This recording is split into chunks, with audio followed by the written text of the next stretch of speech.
ప్రభునందు ప్రియమైన వారలారా, ప్రభు అయిన యేసుక్రీస్తు నామమున కృపా సమాధానములు కలుగును గాక. ఆమేన్. దేవుని యొక్క కృపను బట్టి గత వారములో బైబిల్ మిషన్ యొక్క 87వ మహోత్సవాలను దేవుడు ఘనముగా జరిగించిన వారైనారు. అందుకు దేవునికి మహిమ కలుగును గాక. ఆమేన్. అలాగే దేవుడు ఆ సభలలో అనేక అద్భుత కార్యములు జరిగించిన వారైనారు. మనలను, మన సంఘములో ఉన్న అనేకులను ఆ సభల్లో ఏకీభవించడానికి దేవుడు కృప చూపించిన వారైనారు. అలాగే మన సహకారము కూడా అందించిన వారమై ఉన్నాం. అందించిన వారందరూ కూడా దేవుడు దీవించునుగాక. ఆమేన్. దేవయెహోవా స్తుతి పాత్రుడా, పరిశుద్ధాలయ పరమ నివాస. దేవయెహోవా బలమును కీర్తియు శాంతి ప్రసిద్ధత సర్వము నీవే.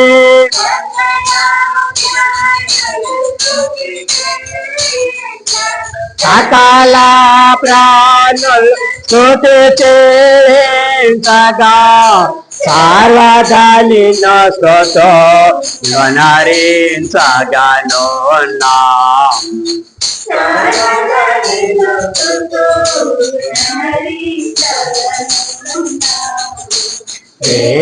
దేవయెహోవా స్తుతి పాత్రుడా, పరిశుద్ధాలయ పరమ నివాస. దేవయెహోవా. దేవుని వాక్యాన్ని చదువుకుందాము. యెహెజ్కేలు గ్రంథము మొదటి అధ్యాయము 3వ వచనం ఒకసారి చదువుకుందాము. యెహెజ్కేలు గ్రంథము మొదటి అధ్యాయము 3వ వచనం ఒకసారి మనం చదువుకుందాము.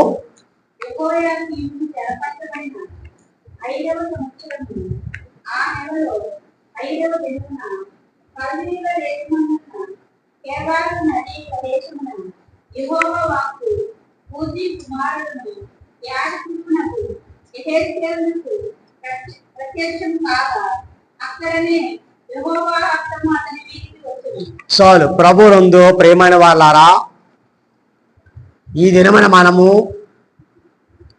ధ్యానం చేసుకునే వాక్య భాగము యెహోవా హస్తము. యెహోవా హస్తము.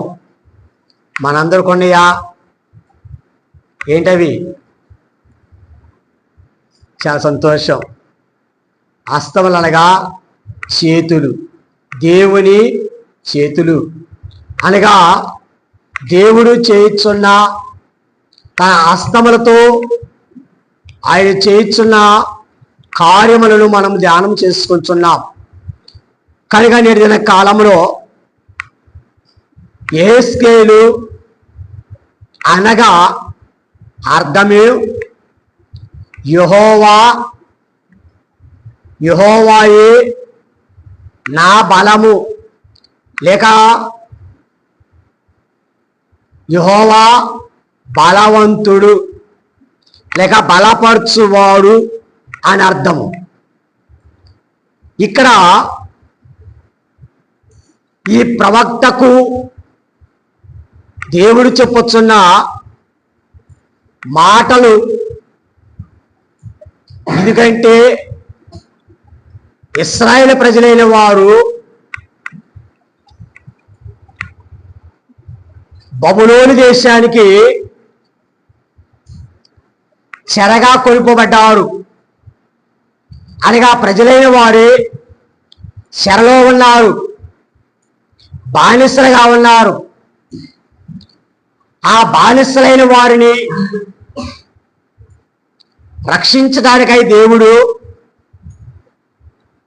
వీరికి అనగా కొంతమంది ప్రవక్తలే వారిని దేవుడు ఏర్పాటు చేసుకున్న వారై ఉన్నారు.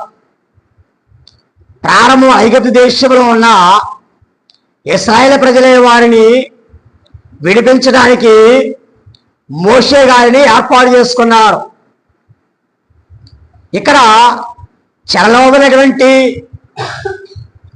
యూదులైన వారిని కూడా వారిని రక్షించే విధానములో ఈ ప్రవక్త ద్వారా కొన్ని సూచనలు, కొన్ని దర్శనాలను, కొన్ని ప్రత్యేకతలను ఆయన చూపించి ఈ యెహెజ్కేలు ప్రవక్తను వాడుకొనవాడై ఉన్నాడు దేవుడు. అనగా బలహీన మనస్సులో ఉన్నప్పటికీ ఆయనతో చెప్పొచ్చిన మాట, యెహోవా హస్తము నీకు తోడై ఉండగా. అందుకని ఈ అధ్యాయంలో కూడా లేక ఈ యెహెజ్కేలు గారి యొక్క ఈ పుస్తకములో కొన్ని ప్రత్యేకతలని తెలియజేస్తున్న వారై ఉన్నారు. అందుకనే 3 పర్యాయాలు యెహోవా హస్తము అని రాయబడుచున్నది.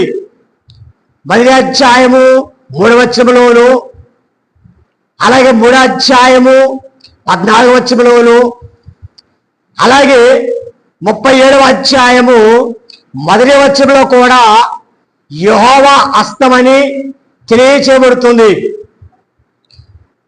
కనుక ఈ 3 చోట్ల కూడా 3 ప్రత్యేకమైనటువంటి విషయాలు తెలియజేస్తున్నారు. అది ఏమైందంటే, ఒకటి బయలుపరుచుట,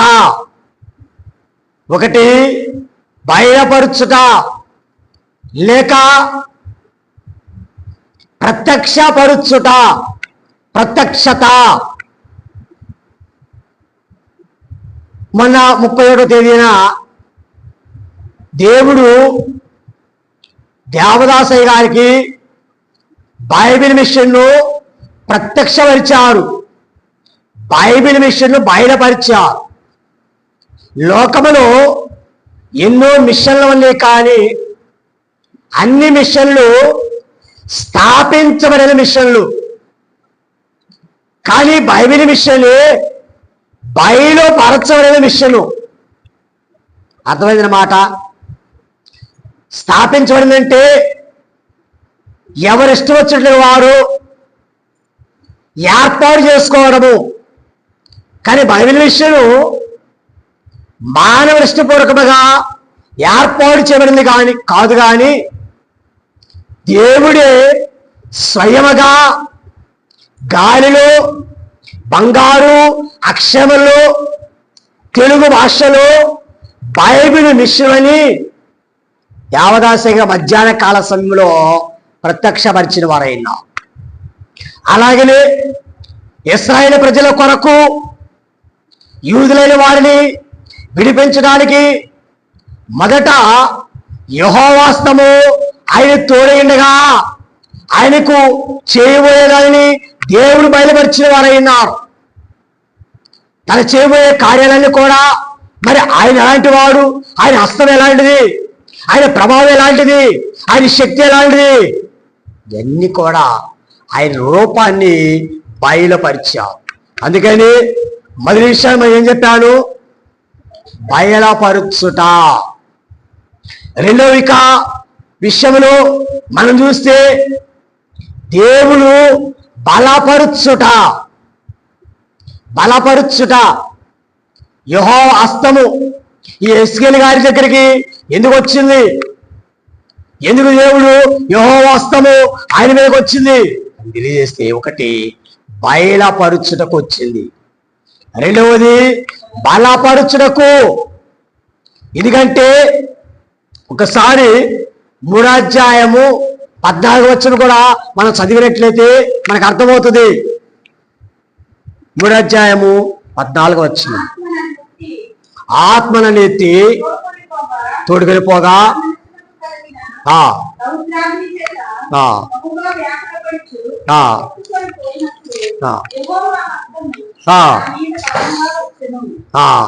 చాలు ప్రభువునందు ప్రియమైన వాళ్ళరా, అనేక చెరలో ఉన్న వారిని ఎలాగైనా బలపరచాలి కనుక ధైర్యమును నింపటానికి దేవుడు ఇక్కడ మరి యేసుకేలు గారికి తన హస్తాన్ని చూపించిన వారై ఉన్నారు.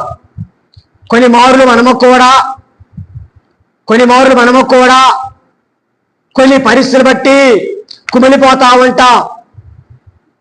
కొన్ని పరిస్థితులు మనము కూడా కూలిపోతా ఉంటాం, బలహీనమైపోతా ఉంటాం, నిరాశ పరిస్థితులకు వెళ్ళిపోతా ఉంటాం. అందుకని అలాంటి కాలంలో మనము కూడా అనేకులను ధైర్యపరచడానికి చేయదట్టి భయపడబాక అని మనమే వారిని ధైర్యపరుస్తూ ఉంటాం. అలాగే చెరలో ఉన్నవారు బానిసలుగా ఉన్నారు, వారిని ఎలాగ విడిపించాలి? భయపడబాక నాయన, నేనున్నా కదా ఆయన భుజము తట్టి ఇక్కడ ఆయన బలపరిచిన వారై ఉన్నారు. ఇక్కడ మరొక సమయంలో వీళ్ళకి మరొకసారి యెహోవా హస్తము ఆయన మీద వచ్చి ఎందుకు అంటే బాగు చేయుటకు. ఎందుకండి? బాగు చేయుటకు. మొదటిగా యెహోవా హస్తము యేసుకేలు గారి దగ్గరికి ఎందుకు వచ్చింది ఆయన అంటే, మొదటిగా ఏం చెప్పాను? బయలుపరచుటకు. రెండవది బలపరచడానికి. మీరు చెబితే నా ధైర్యం వచ్చింది, లేకపోతే మీకు అర్థం కాదు, నాకు అర్థం కాదు. కానీ మూడవది చూస్తే బాగు చేయుటకు. యేసుకేలు గ్రంథము 37వ అధ్యాయంలో మనం చూస్తే అక్కడ ఎండిపోయిన ఎముకలు ఉన్నాయి.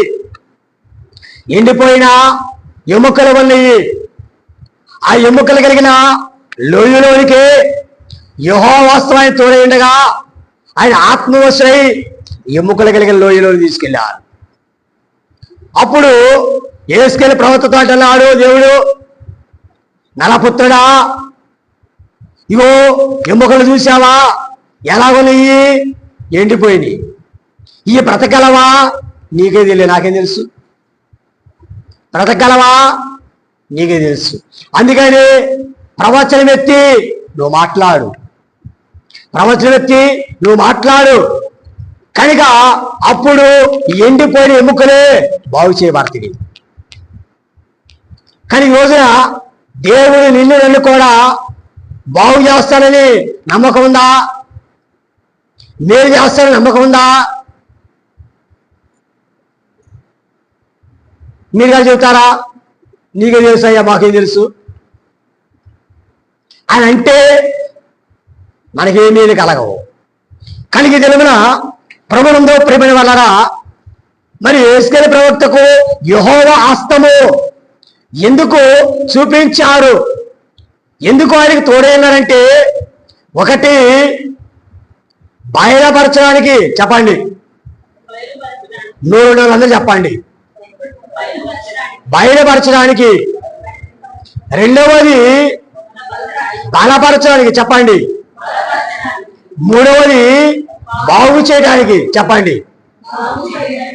అందుచేత యెహోవా హస్తము ఆయనకు తోడయ్యడని చదివించాడు. కానీ ఈ రోజున ప్రభువునందు ప్రియమైన వారా, మరి దైవ గ్రంథములో కూడా యెహోవా హస్తము ఆయన చేసే కార్యాలని పరిశుద్ధాత్మ ద్వారా కొన్ని విషయాలను ధ్యానం చేసుకుందాం ఈరోజు. మీకు అర్థమైన భాషలో. అర్థం కాకపోతే ఇంకేదైనా కథ చెబుతా. నీకు అర్థం కాకపోతే ఏదైనా కథ చెబుతా. ఏం చేద్దాం? సరే, మంచిది. ఒకటి యెహోవా హస్తము చేసే కార్యములు. ఒకటి బలమైన హస్తము లేక బలమునిచ్చే హస్తము. రెండు బలపరచు హస్తము. యేసుకేలు గారిని ఎలాగైనా బలపరిచారు, అలాగే మనల్ని కూడా ఆయన హస్తము మనం కూడా బలపరచున్నది. ఒకటి బలమిచ్చు హస్తము లేక బలమైన హస్తము. చెప్పండి, బలమైన హస్తం. రెండవది బలపరచు హస్తము, బలపరచు హస్తం. మూడవది భాగ్యధారలు కురిపించు హస్తం. ఇది కొంచెం పెద్ద ఉంది, జాగ్రత్త. లేక మీరు చెప్పడానికి భాగ్యధారలిచ్చే హస్తం లేక ఆశీర్వాదం ఇచ్చే హస్తం. మీకు అర్థం కావటానికి అంతే. లేక క్రమంలో వస్తే భాగ్యధారలు కురిపించు హస్తం. నాలుగవది భారమును భరించు హస్తములు, భారమును భరించు హస్తములు. ఐదవది బహుమానమిచ్చు హస్తములు, బహుమానము ఇచ్చే హస్తములు. ఆరవది మరి యేసుకేలు గారికి ఎలాగున హస్తం తోడైంది, ఎలా బాగు చేయడం నేర్పించారు. అది ఈరోజు కూడా బాగు చేయు అసలు మనల్ని కూడా బాగు చేయడానికి ఆయన హస్తములు సాధించారు. ఏడవది బ్రతికించు హస్తము, బ్రతికించు హస్తము. 7 అంశాలు ఈ రోజున. ఒకటి బలమైన హస్తం, బలమిచ్చు హస్తం. రెండవది బలపరచు హస్తం. 3 భాగ్యదానిచ్చు హస్తం. 4 భారమును భరించు హస్తములు. 5 బహుమానమిచ్చు, అంతేనా, బహుమానమిచ్చు హస్తములు. 6 బాగు చే హస్తములు. 7 బ్రతికించు హస్తములు. ప్రభునందు ప్రియ విషయాలని క్లుప్తంగా మరి ధ్యానం చేసుకుందాం. మొదటిగా మనం చూస్తున్నా బలమిచ్చు హస్తం లేక బలమైన హస్తములు. ద్వితీయోపదేశకాండము 5వ అధ్యాయము 17వ వచనము ఒకసారి మనం చూద్దాం. ద్వితీయోపదేశకాండము 5వ అధ్యాయము 15వ వచనము చూడండి. ద్వితీయోపదేశకాండము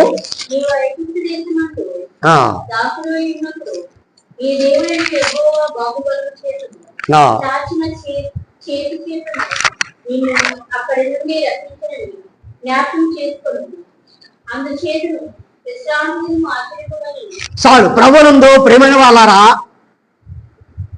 ఇప్పుడు మనం చూసేది ఇశ్రాయేలు ప్రజలైన వారు ఐగుప్తు దేశంలో బానిసలుగా ఉన్నారు. యేసుకేలు ప్రవక్త కన్నా యూదులైన వారు చెరలో ఉన్న వారి కోసము తెలియజేశారు. కానీ దేవుని హస్తములు మరి ఇశ్రాయేలు ప్రజలైన వారు బానిసలుగా ఉన్నారు ఆ యొక్క ఐగుప్తు దేశంలో. అందుచేత ఐగుప్తు దేశంలో బానిసలుగా ఉన్న వారిని యెహోవా హస్తము చేత వారిని బయటికి తీసుకొచ్చిన వారైనా. అందుకని యెహోవా హస్తము చేయించిన కార్యములు బానిసలుగా ఉన్న వారిని బయటకు తీసుకుని వచ్చింది. అందుకే ఈ రోజున యెహోవా హస్తము చేయు ఆ బలం ఏంటంటే, ఆ బలమైన హస్తములు చేసే కార్యం ఏంటంటే, ఒకటి నిరాకారమైన దాన్ని ఆకారము కలిగిన వారిగా మార్చింది దేవుని హస్తం.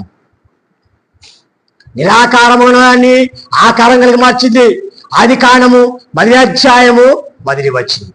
అనగా భూమి నిరాకారముగాను శూన్యముగా ఉన్నది. కానీ యెహోవా హస్తము ఏం చేసింది? దేవుడు భూమి ఆకాశములను సృజించెను. ఏం చేశాడు ఆయన? తన హస్తము చేత, తన బలము చేత భూమి ఆకాశములైన కలుగు చేసిన వాడైనాడు. అలాగనే దేవుని హస్తము మట్టి మనిషి అనగా నిరాకారము ఆకారం. రెండవది మట్టి మనిషి. కానీ ఇక్కడ దేవుడు భూమిని ఆకాశమును కలుగు చేశాడు. ఆ తర్వాత ఇప్పుడు దేవుడు మట్టి తీసుకున్నాడు, తన చేతులతో మట్టి తీసుకున్నాడు, బొమ్మను చేశాడు. బొమ్మను చేసిన దేవుడు ఇప్పుడు ఆ బొమ్మను ఊపిరి వేయడం ద్వారా ఆ బొమ్మ ఏమైంది? ఆ మట్టి ఏమైంది? నరుడయ్యాడు. ఏమండి? ఆ మట్టి మనిషి అయ్యాడు. కానీ ఈరోజు మనందరం కూడా ఎవరివి? మట్టి మనుషులవి. ఎవరైనా మనందరం కూడా మట్టి నుండి తీయబడిన వారమై ఉన్నాం. అలాగే ఆదికాండం 2:7 చదవద్దులేండి, చెప్తాను. కానీ ఒకటి నిరాకారము, ఆకారము. ఆదికాండం 1:1. రెండోది బట్టి మనిషి, యెహోవా బలమైన హస్తములు చేసే కార్యములు. ఆదికాండం 2:7. అలాగే సృష్టి దృష్టి, సృష్టి దృష్టి. యెషయా గ్రంథము 45:17 మనం చూసినట్టే అక్కడ మరి భూమిని కలుగు చేస్తుంది నేనే, ఆకాశం కలుగు చేస్తుంది నేనే, మరి అన్ని కూడా నా హస్తకృత్యములే, నా చేతులతో చేయబడింది. కానీ సృష్టి యావత్తును కూడా దేవుడు తన చేతుల ద్వారా మరి కలుగు చేసిన వాడై ఉన్నాడు. కనుక మరి దేవుడు కలుగు చేయడం కాకుండా ఈ సృష్టి యావత్తును తన చేతులు చేయటం కాకుండా తన దృష్టిని ఈ సృష్టి పైన నిలిపిన వాడై ఉన్నాడు. తన దృష్టి తన సృష్టి పైన. అందుకని కొత్త సంవత్సరం రోజు మనం ఒక వాక్యం నేర్చుకున్నాం. కన్నుల గురించి కూడా నేర్చుకున్నాం కదా. యెహోవా కన్నులు సంవత్సరం మొదలుకొని సంవత్సరాంతం వరకు యెహోవా కన్నులు ఆ దేశం మీద ఉండెను అని నేర్చుకున్నాం. కనుక యెహోవా కన్నులు ఏం చేస్తాయి? సంవత్సరం మొదలుకొని సంవత్సరాంతం వరకు కూడా మరి సృష్టి యావత్తు మీద తన దృష్టి నిలిపిన వాడైనా. సరే, మంచిది. కనుక ఇంకా మనం చూస్తే యెహోవా బలము చేసే కార్యములు ఏంటంటే బలము గానము. బలము గానము. నిర్గమాకాండము 15:2.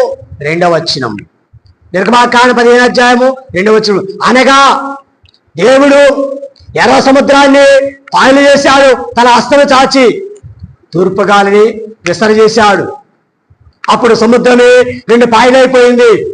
సముద్రం 2 పాయలైపోయినప్పుడు మరి సముద్రం ఏమైందంటే 6 నెలగా మారిపోయింది. యెహోవాయే నా బలము, నా గానము. కనుక యెహోవాయే నా బలము, నా గానమని ఇశ్రాయేలు ప్రజలు వాటి చేశారు. అందుకని పాయా మాయా, పాయా మాయా యెహోవా హస్తం యొక్క బలము. కనుక సముద్రాన్ని పాయలుగా చేసిన వారు 14:21 కూడా మనం చూడగలము.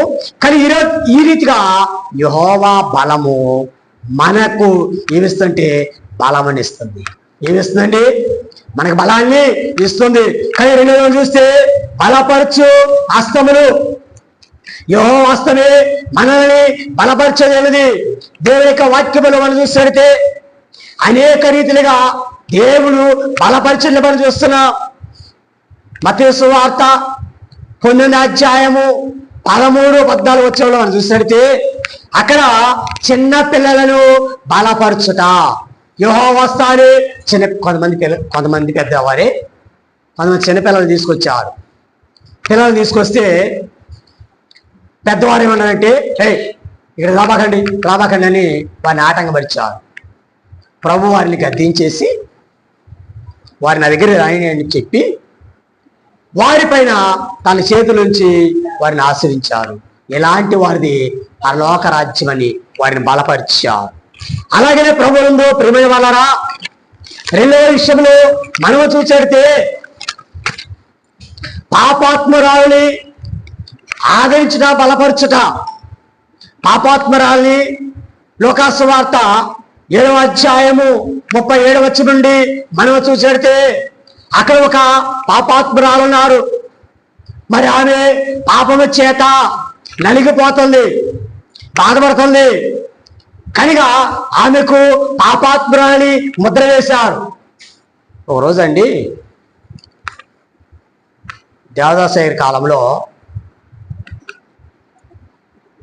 ఒక కీర్తన దేవదాసయ్య గారు ప్రభు అందించగా ఒక కీర్తన పాడుతూ ఉంటే అక్కడ పెద్దలైన వారు రాస్తూ ఎలా రాశారంటే పాపీరారమ్మో అని మరి రాశారంట. రాస్తే అయ్యగారికి అది నచ్చలేదంట, దేవదాసి గారికి అది నచ్చలేదంట. అని పాపీరారమ్మో బాధలా అని చెప్పి మిత్రుడారమ్మో మైత్రితో పారమార్థికమైన మాటలు వాసింతో మన్నాతో విను మిత్రుడారమ్మో అని రాసి మరి చేయించారట. కానీ పాపి రారమ్మో అనేది బాగాలేదు అబ్బాయి, అది మంచిది కాదు. కానీ ఇక్కడ ఇక స్త్రీని అందరూ కూడా పాపాత్మరాలు ముద్ర వేశారు. ఒక రోజు శివుని ఇంట ప్రభు కూర్చున్నారు. ఆమె ప్రభు దగ్గరకు వచ్చింది. ప్రభు పాదాల దగ్గర కూర్చొని కన్నీళ్లతో ఆయన పాదాలు కడుగుతుంది, తల వెంట్రులతో తుడుస్తూ ఉంది. ఇలాగున మరి పాదాలని ముద్దు పెట్టుకుంటుంది. అప్పుడు ప్రభు అన్న మాట ఏంటంటే, అమ్మా నీ విస్తారంగా నన్ను ప్రేమించావు కాబట్టి విస్తార పాపములు క్షమించబడినవని ఆ రోజున ఆ స్త్రీని బలపరిచింది ఆయన హస్తాలే, యేసయ్య హస్తాలే. అమ్మా నువ్వు విస్తార ప్రేమించావు కాబట్టి విస్తార పాపములు నేను తీసివేశా అని దేవుడు ఆమెను బలపరిచారు. అలాగనే లోకా సువార్త 10వ అధ్యాయము 10వ వచనము నుండి 16వ వచనం వరకు చూస్తే అక్కడ ఒక నడుము వంగిపోయిన స్త్రీని మనం చూస్తూ ఉంటాం. నడుము వంగిపోయిన ఒక స్త్రీని మనం చూస్తాం. విశ్రాంతి దినం రోజున తీసుకొచ్చారు. ఆమెని తీసుకొస్తే ఆమెని బాగు చేస్తారా లేదా అని చూశారు. ప్రభు అన్నారు ఆమె మీద, ఆమె నడు మీద మరి చేతులు ఉంచి, అమ్మా నీ బలహీనత నుండి నీవు విడుదల పొంది ఉన్నావు, నువ్వు చక్కగా లేచి నిలబడన్నారు. వెంటనే ఆయన హస్తం ఆమెను బలపరచగా ఆమె చక్కగా నడిచింది. ఏమండి 18 సంవత్సరాల నుంచి ఆమె నడుము నొప్పి చేత బాధపడుతుంది. ఒకవేళ ఈ రోజున మీరు కూడా దీర్ఘకాలం నుంచి వ్యాధి చేదని బాధపడుతుంటే యెహోవా హస్తం ఈ రోజున నిన్ను కూడా ఆయనే బలపరుచునుగాక. కనుక ఇంకా మనం చూస్తే దేవదాసి గారు చెప్పిన మాట అక్కడ రాయబడిన మాట ప్రకారం యోహాను సువార్త 8వ అధ్యాయము 3వ వచనం నుంచి మనం చూసినది అక్కడ దేవదాసి గారు చెప్పిన మాట అల్లరి పిల్లను బలపరుచుట, అల్లరి పిల్లను బలపరుచుట. ఏంటి అల్లరి పిల్ల అంటే మీకు అర్థం కాలేదా? అక్కడ వాక్యం చెబితే ఒక స్త్రీ వ్యభిచారము చేత పట్టబడింది, రాళ్ళతో కొట్టి తరుముకుంటూ వస్తున్నారు పెద్దలైన వారు. అక్కడ యేసుప్రభువు వారు అన్నారు. యేసుప్రభువు వారు అంటే అక్కడ వేలుతో ఆయన నేల మీద రాశారు. పాపము చేయని వారు మొదట రాయేయమన్నారు. అప్పుడు అందరూ కూడా రాళ్ళు కింద పడేసి వెళ్ళిపోయారు. అప్పుడు ప్రభు ఆమెతో మాట, అమ్మా నిన్ను ఎవరో శిక్షించలేదా? నేను కూడా నిన్ను శిక్షించడం సమాధానం కాదనిపోన్నా. కానీ ఆమెను తన చేతి ద్వారా ఏం చేశారు? ఆమెని బలపరిచారు అల్లరి పిల్లని. అలాగనే బేతనియా మహిళను ఆదరించాడు ప్రభు. యోహాను సువార్త 12వ అధ్యాయము 3వ వచనం నుండి. అలాగనే మరి మత్తయి సువార్త 14వ అధ్యాయము 31వ వచనం చూస్తే పేతురుని బలపరచుట, పేతురుని బలపరచుట. ఒకరోజు యేసుప్రభువు వారే రొట్టెలు పంచాడు. ఆ తర్వాత ప్రభు ఏకాంతముగా ప్రార్థన కొండకెళ్ళారు. అప్పుడు శిష్యులైన వారే సముద్రంలో దోణెక్కి ప్రయాణం చేస్తున్నారు. ప్రయాణం చేస్తుంటే మరి తెల్లవారుజామున యేసుప్రభువు వారు నీళ్ళ మీద నడిచి వెళ్తా ఉన్నాడు, నీళ్ళ మీద నడిచి వెళ్తా ఉన్నాడు. అప్పుడు దూరం నుండి వారు చూచి భూతం అని అన్నారు, భూతమని అన్నారు. కానీ ప్రభు అన్నారు నేను భూతాన్ని కాదన్నారు. మరి ఎంతలో పేతురు లేచి అంటున్నాడు, ప్రభా నీవే అయితే నేను కూడా నేల మీద నడిచి వస్తాను, నడిచిరా అన్నాడు. నడిచిరా అనేసరికి ఆ పేతురు కూడా నేల మీద నడిచాడు, నేల మీద నడిచాడండి.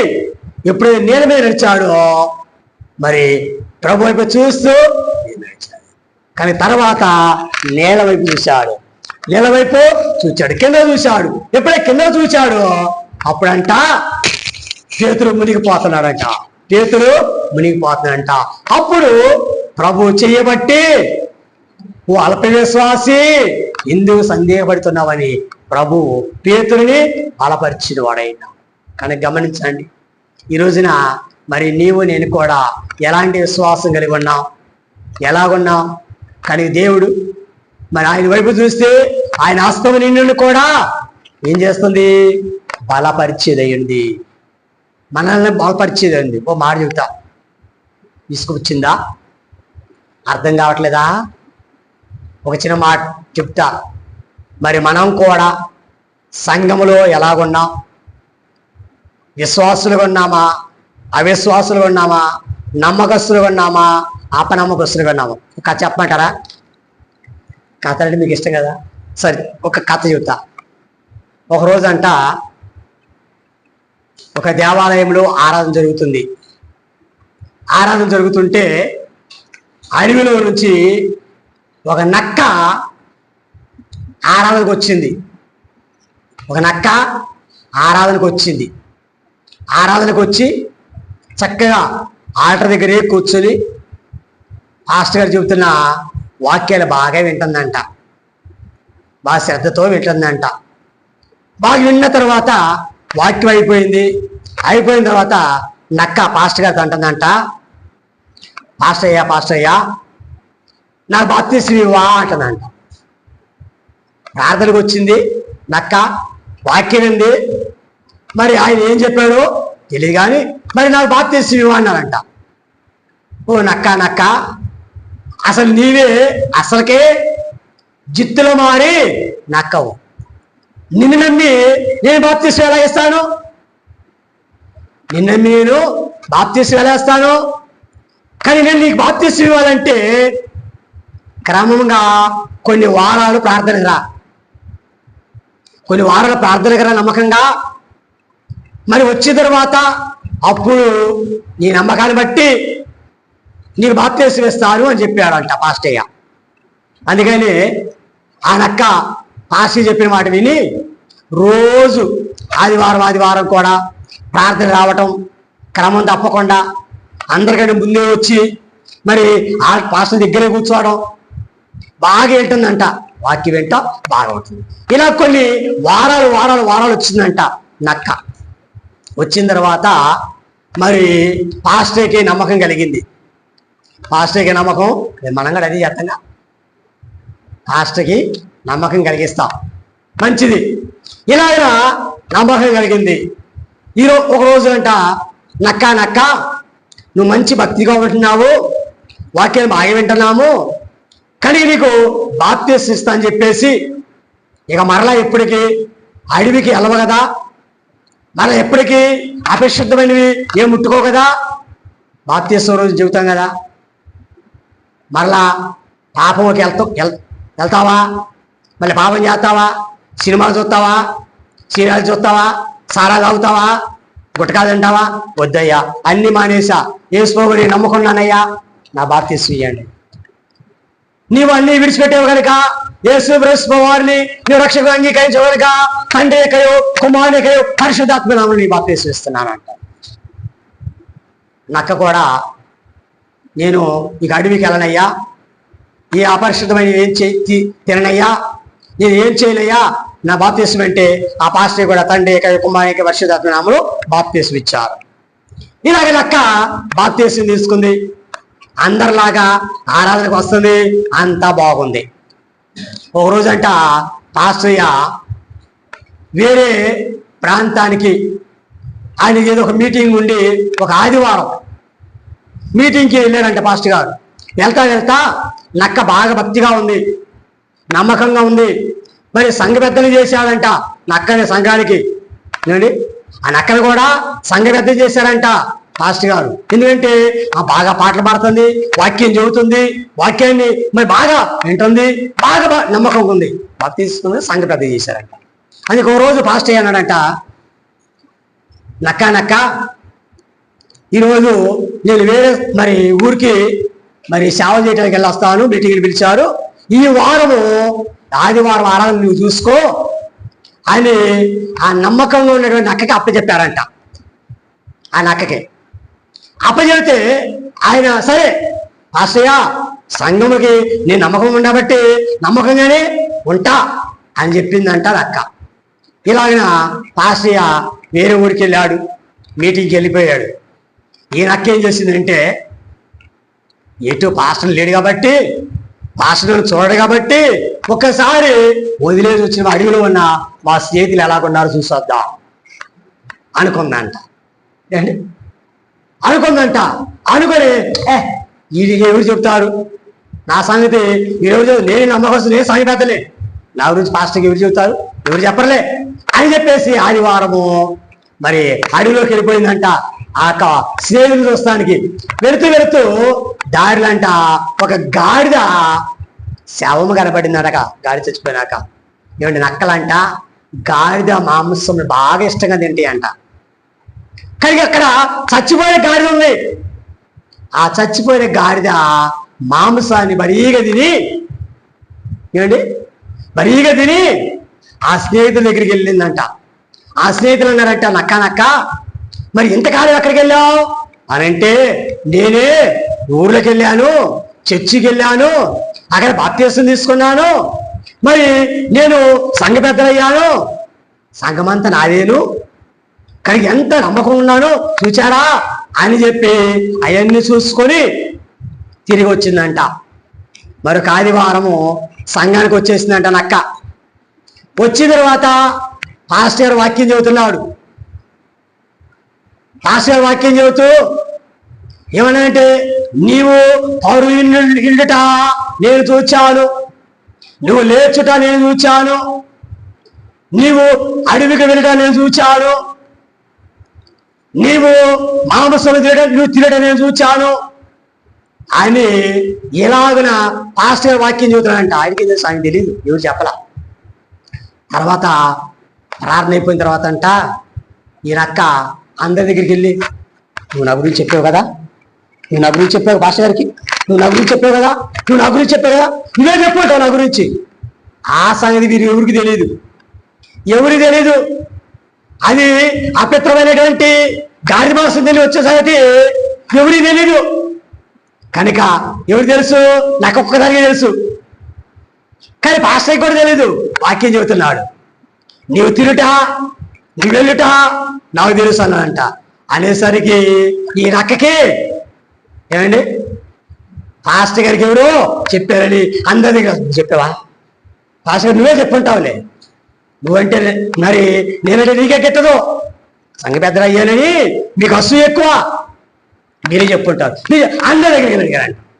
అసలు ఏం జరిగింది, అసలు ఏమైందంటే తర్వాత అందరిని అల్లిచ్చేసి పాస్టర్ గారు చూస్తుందంట, పాస్టయ్యా ఇదిగో నువ్వు బాప్తిసం ఇచ్చినప్పుడు ఏం చెప్పావు, అపవిత్రమైనవి ఏది కూడా తినొద్దన్నావు, పాపం చేయొద్దన్నావు, ఏం చేయొద్దు. కానీ నేనైతే మరి నువ్వు అన్నావు కదా జిత్తుల మారి నక్కని, కానీ నేను అన్నీ మర్చిపోయి వెళ్ళి నేనే అపవిత్రమైన దాన్ని తినొచ్చాను పాస్టయ్యా. నేను చూడండి, అపవిత్రమైన దాన్ని నేను తినొచ్చాను కనుక నన్ను క్షమించు పాస్టయ్య అని ఒప్పుకుందంట. తన పాపాన్ని ఒప్పుకుందంట. కనుక అప్పుడంట మరి పాస్టర్ గారు అంట, ఇదిగో మరి బాప్తిస్మం తీసుకున్న తర్వాత మనము పాపంలోకి వెళ్ళిపోతే ఆ నక్క ఎలాగునా అపవిత్రమైన తినొచ్చిందో, ఈరోజు సంఘంలో ఉన్న వారు కూడా మనకి పెత్తనం ఇచ్చినా బాప్తిస్మం తీసుకున్నా మనం కూడా దేవుని దగ్గర ఎంత నమ్మకంగా ఉంటున్నా. పాస్టర్ గారి ముందన్నా, ప్రభా నాకు రొట్టె రసం నీకు స్తోత్రం నాకు అర్థమయ్యా అని. అక్కడ వెళ్ళిన తర్వాత అంటాం సినిమాలు, సీరియాలు, సారాలు, ఏమండి ఎవరు ఈ నక్క ఏం చేసింది, చచ్చే గాలి మాసం తింటుంది. కనుక ప్రభువుల పిల్లల సంఘములో మనమే ఎలాగుంటున్నా, నమ్మకం ఉన్న వారిని ఇక నమ్మకస్తులుగా ఉంటున్నామా, లేదా గాడిద నక్క వల్ల వెళ్ళి గాడిద మాసాలు తింటున్నామా? అపిత్రమైనది. కానీ జాగ్రత్త, అలా ఉండకూడదు. సరే, వాక్యంలోకి వెళ్దాం. ఇక నక్క కథ అయిపోయింది. సరే, మూడవది చూస్తే ముగించేస్తున్నాను. మూడవది భాగ్యదారులు కురిపించు హస్తములు. పరమగీత గ్రంథము, సరే యెషయా గ్రంథము 65వ అధ్యాయము 2వ వచనం. యెషయా గ్రంథము 65:2.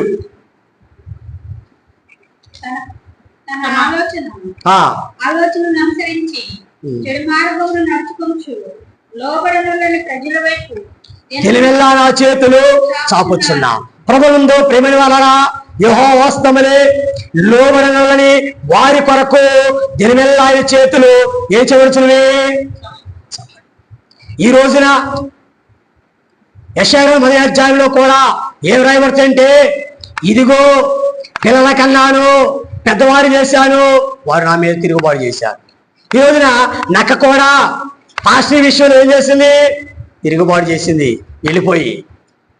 కానీ ఈ రోజున మనము కూడా దేవుని దగ్గర తిరుగుబాటు చేస్తున్నాం, ఆయన లోబడట్లా. అందుకని మన కొరకు ఆయన చేతులే దినమెల్లా చాపడి. అందుకని ప్రభువునందు ప్రేమిన వాళ్ళరా, ఒకనాడు యేసు ప్రభువారి పరమగీత గ్రంథము 5వ అధ్యాయము 5వ వచనంలో ఆయన మరి సంఘము అనేటువంటి షోలామితిక ఇంటి దగ్గరికి వెళ్ళాడు. ఆమె స్నానం చేసింది, ఉతికిన వస్త్రాలు ధరించుకుంది, మంచం మీద పడి ఉంటుంది. ప్రభు వచ్చారు, తలుపు తట్టుచున్నారమ్మా, తలుపు తీయమన్నాడు. ఆమె నేను తలుపు తీయనన్నాడు. కానీ అప్పుడు ప్రభు ఎప్పుడైతే తలుపు తట్టాడో ఆ తలుపు మీద ప్రభు యొక్క పరిమళాలు మరి ఎలాగనా స్రవిస్తున్నాయి అంట. అని ఆమె చేతుల నుంచి కూడా మరి సుగంధ పరిమళాలే స్రవిస్తున్నాయి అంట. అలాగే దేవుని యొక్క చేతుల్లో నుంచి కూడా పరిమళాలు అలాగన మరి స్రవిస్తుని పారుతా ఉన్నాయి అంట. ఆయన చేతుల్లో నుంచి కారుచున్న మరి ద్రవ్యములు, సుగంధ ద్రవ్యాలు మరి కారుతా ఉన్నాయి ఆయన చేతుల్లో నుంచి దినమెల్లా. మరి ఆమె ప్రభు మాట వెళ్ళా, మరి తలుపు తీలా. ఈ రోజున మన హృదయాలకు కూడా ఏం చేస్తున్నా? గట్టిగా మూసివేసుకుంటున్నాం, గట్టిగా మూసివేసుకు. అందుకని ఆయనక మరి చేతుల్లో నుంచి కారుచున్న ఆ పరిమళాలు ఏంటంటే, ఆ పరిమళాలు ఒకటి మనం చూస్తే ప్రార్థన. దేవుడి దినమల్ల మన కొరకు ప్రార్థన చేస్తాడు. మరి ప్రార్థన పరిమళము, స్తుతి పరిమళము, సేవా పరిమళము, సాక్షార్థమైన పరిమళము, సత్ప్రవర్తనని పరిమళము, దైవ సహవాసమనే పరిమళాలు, ఇవన్నీ కూడా దేవునికి హస్తాల నుంచి కారుతా ఉన్నాయి. కలువరి శిలువలోంచి ఆయన రక్తధారలు చేతుల్లోంచి కారుతాయి నీ కోసం, నా కోసం. ప్రక గాయములో నుండి ఆయన రక్తం నీ కొరకు, నా కొరకు కారం శ్రమిస్తుంది. కనుక ఆయన హస్తములే భాగ్యదారులు కురిపించి హస్తములు. అలాగనే ఆయన హస్తాలు ఇంకా మనం చూస్తే భారము భరించే హస్తాలు. యెషయా గ్రంథము 51:16. 51:16. నేను ఆకాశములను స్థాపించినట్లు భూమి పునాదులను వేయునట్లును నా జనము నీవే అని సీయోనుతో చెప్పినట్లును నీ నోట నా మాటలు ఉంచి నా చేతి నీడలో నిన్ను కప్పి ఉన్నాను. నా చేతి నీడలో నిన్ను కప్పి ఉన్నాను. ఎవరైతే భారములో ఉన్నారో, ఎవరైతే బాధల్లో ఉన్నారో వారిని దేవుడే చేస్తాడు, తన చేతుల నీడలో కప్పి వారి భారాన్ని తీసివేస్తున్నాడు. మహోన్నతి చోట్ల నివసించేవాడు సర్వశక్తి నీడను. కానీ ఎందుకని మత్తయి సువార్తలో రాయబడుతుంది కదా, ప్రయాసపడి భారం వచ్చిన వాళ్ళ నా ఎదుగురండి, ఇది మీకు విశ్రాంతిని. కానీ ఎవరైతే భారంలో ఉన్నారో, ఎవరైతే కుమిలిపోతున్నారో వారి భారాలను దేవుడు భరించేవారైనారు. అందుకని ఒకటి నాశనించే సమయంలో దేవుడు తన హస్తం తోడుగా ఉంచి వారిని ఆదుకుంటున్నారు. అలాగే భయపడే సమయాల్లో దేవుడు మనకి తోడుగా ఉంటున్నారు. యుద్ధ కాలంలో గండ సమయంలో కూడా దేవుడు మనల్ని మన బాధల్లో ఆయన తోడుగా ఉన్నవాడైనాడు. సరే, తర్వాత చూస్తే బహుమానం ఇచ్చు కాలము. రెండవ దినవృత్తాంతములు 30:12 క్లుప్తంగా వెళ్ళిపోతున్నాను. రెండవ దినవృత్తాంతం 30:12. మనస్సులను ఏకము చేయుటకు దేవుడు మనసును ఏకము చేసి బహుమానములు ఇచ్చేవాడైనాడు తన హస్తములతో. సరే ఇక చూద్దాం. యెరూషలేములో చేరటానికని దేవుడే వారికి బహుమానములు ఇస్తున్నాడు. అలాగనే మందిరమును కట్టడానికి బహుమానములు ఇస్తున్నాడు. అనగా ఎజ్రా 7:9, నెహెమ్యా 2:18. అలాగని మీరు తిని తృప్తి పొందుదురు అని దేవుడు చెప్తూ కీర్తన గ్రంథము 104:28. అలాగనే మేలు కలుగు చేయు కీర్తన 128 నుండి మనం చూస్తున్నాం. మేలుతో నిన్ను తృప్తిపరిచున్నానని. అలాగనే తర్వాత చూస్తే ఫిలిప్పీ 3:14 చూస్తే క్రీస్తుని అందుకొని బలము, క్రీస్తుని అందుకొని బలం ఇస్తున్నారు. తర్వాత చూస్తే బాగు చేయు హస్తములు. ఇర్మీయా గ్రంథము 10:9. ఇర్మీయా గ్రంథము 10:9. నీ నోటిని బాగు చేసేదురు అని దేవుడు సెలవిస్తున్నాడు. కనుక దేవుడు ఆయన చేతులే మళ్ళీ బాగు చేయండి. ఆయన గాయాలు మళ్ళీ మానుపులైంది. పేతురు 1:2 ఆయన చేతులు నన్ను ప్రేమించిన వారి ఇంటగా నా కలిగిన గాయములన్నారు. కనుక ఇలా మనం చూస్తే వారి కన్నులు ముట్టి బాగు చేసాను. మనం చదువుకున్నా, గుడ్డివాని కన్నులు ముట్టి వారిని బాగు చేశాడు. అలాగనే ఒక అధికారి కుమార్తెని చేయబట్టి బాగు చేసిన వారైన ఈ రోజున మనల్ని అందరూ కూడా దేవుడు బాగు చేయనుగాక ఆయన హస్తములతో. తర్వాత చూస్తే బ్రతికించు హస్తము. తిమోతి 2:10 తిమోతి 2:10 ఆ హేతు చేత ఈ శ్రమలను అనుభవించుచున్నాను గాని నేను నమ్మిన వారిని ఎరుగుతును గనుక సిగ్గుపడును. నేను ఆయనకు అప్పగించిన దానిని రాబోచున్న ఆ దినం వరకు ఆయన కాపాడగలడని రూఢిగా నమ్ముకుంటున్నాను. చాలు. ప్రభువునందు ప్రేమలారా, దేవుడు బ్రతికించువారైన దేవదాసయ్య గారు మనం నేర్పించిన మాటలు మరణంలో నాకు చిరజీవం ఎవరు అని మనం పాడుకుంటాం. కనుక మరణమును దేవుడు కొట్టివేసినాడు అని ప్రకటన గ్రంథంలో కూడా మనం చూస్తూ ఉంటాం. ప్రకటన గ్రంథంలో మనమే చూస్తూ ఉంటాం. 20వ అధ్యాయంలో మనం చూస్తూ ఉంటాం. ప్రకటన గ్రంథంలో అక్కడ